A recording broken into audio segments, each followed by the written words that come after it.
எந்த ஒரு ஸ்டேட்மெண்ட், எந்த ஒரு வாக்குமூலம், எந்த ஒரு கருத்து, ஒரு கருத்துரு, ஒரு கண்டென்ட் எதுவாக இருந்தாலும் அதன் அடுத்த பக்கத்தை அதை வித்தியாசமான முறையில் பார்க்க தெரிந்தவர்கள், படித்தவர்கள். கல்வி என்பது மிக மிக நுட்பமானது. இப்போ இந்த ஆண்டு விழாவில் ஒரு பெரிய ரிப்போர்ட் வாசிச்சாங்க. நான் பாராட்டுகிறேன். இந்த ஆண்டு முழுக்க நான் பல பள்ளிக்கூடங்களுக்கு சென்று வருகிறேன். இப்படி டிஜிட்டலைஸ்டா ஒரு ஆண்டறிக்கையை கொடுத்த கல்வி நிறுவனம் இந்த கல்வி நிறுவனம் மட்டும்தான். ரொம்ப அழகா டிஜிட்டலைஸ்டா நீங்க கொடுத்தீங்க.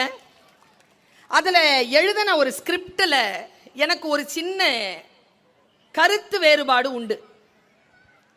உங்க குழந்தைகளை நீங்க டூருக்கு அனுப்பி வச்சீங்க இல்லையா? எங்கேயோ டூருக்கு போயிட்டு வந்திருக்காங்க, கேரளாவோ எங்கேயோ டூருக்கு போயிட்டு வந்ததா போட்டோஸ் எல்லாம் போட்டாங்க. அப்போ பேக் வாய்ஸ் என்ன வந்ததுன்னா, குழந்தைகளுடைய ஸ்ட்ரெஸ்ஸை போக்குறதுக்காக அவங்கள நாங்கள் வெளியில கூட்டிட்டு போனோம்னு சொன்னாங்க.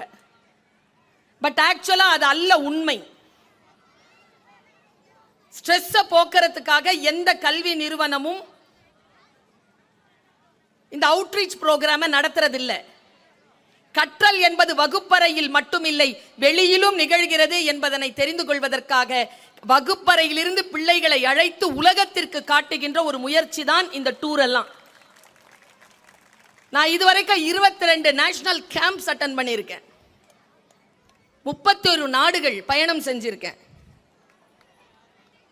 பயணம் என்பதும் மக்களை சந்திப்பது என்பதும் நம்முடைய அறிவை விரிவாக்கும், பார்வையை விசாலமாக்கும். இந்த இடத்தில் நான் ஒன்றை சொல்லிக் கொள்கிறேன். எப்பொருள் சொல்லுங்க, யார் யார் வாய் கேட்பினும் அப்பொருள். என்ன அர்த்தம்? என்ன அர்த்தம்? தெரியுது, அர்த்தம் தெரியுதா? நான் சொல்ல வரல. சொன்னா புரிஞ்சுக்கிட்ட அர்த்தம் வேற மாதிரியா இருக்கு, சொல்ற அர்த்தம் வேற மாதிரியா இருக்கு. மொழியில இருக்கிற சிக்கல் அது. எப்பொருள் யார் யார் வாய் கேட்பினும் அப்பொருள் மெய்ப்பொருள் காண். யாருடைய வாயிலிருந்து வந்தாலும் வந்த சொல்லுக்கும் சூழலுக்கும் இன்றைய நிலைமைக்கும் என்ன தொடர்பு, இந்த பொருள் நமக்கானதா என்பதனை ஆராய்ந்து முடிவு செய் என்கிறான் வள்ளுவன். எனக்கு தெரிஞ்சு நம்மை வழிபடுத்துகின்ற ஆக முக்கியமான ஒரு நூல் திருக்குறள். இந்த திருக்குறள் சொன்ன இந்த அர்த்தம் இருக்கு இல்லையா, நான் 2 விதமா உங்களுக்கு சொல்றேன். பெற்றோர்கள் இதை புரிஞ்சுக்கிட்டா போதும். எனக்கு கவனச்சிதறல் இல்லாமல் புரிந்து கொள்ளுங்கள், அவ்வளவுதான்.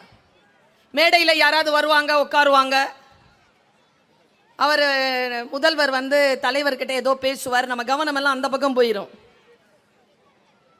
நீங்க எவ்வளவு முயற்சி செஞ்சாலும் அவர்கிட்ட என்ன பேசினாருங்கிறத உங்க வாழ்க்கையில நீங்க தெரிஞ்சுக்க போறது இல்லை. ஆனா கவனம் முழுக்க அங்கதான் இருக்கும்.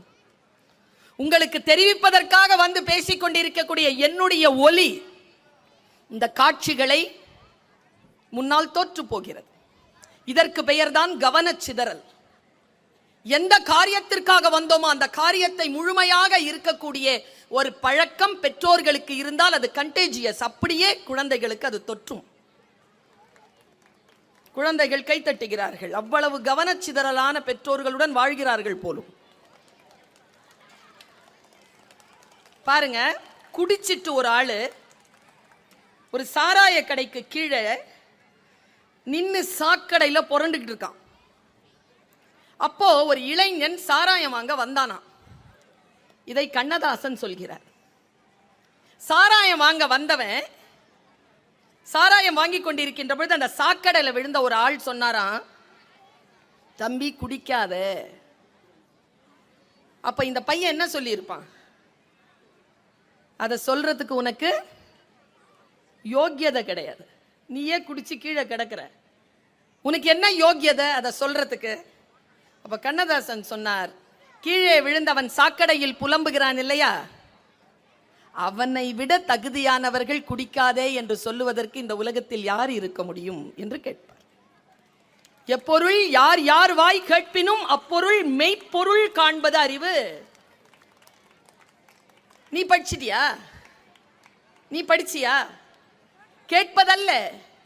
அருணாச்சலம் ஐயா அவர்கள் ஒரு தலைவர். இவ்வளவு பெரிய பள்ளிக்கூடத்திற்கு தலைவர்களாக இருந்து 1000 பேருக்கு மேல் இருக்கக்கூடியவர்களுக்கு கல்வி கொடுக்கக்கூடிய அற்புதமான வாய்ப்பை பெற்ற அவர் சொல்லுகிறார், படித்துக் கொள்ளுங்கள்.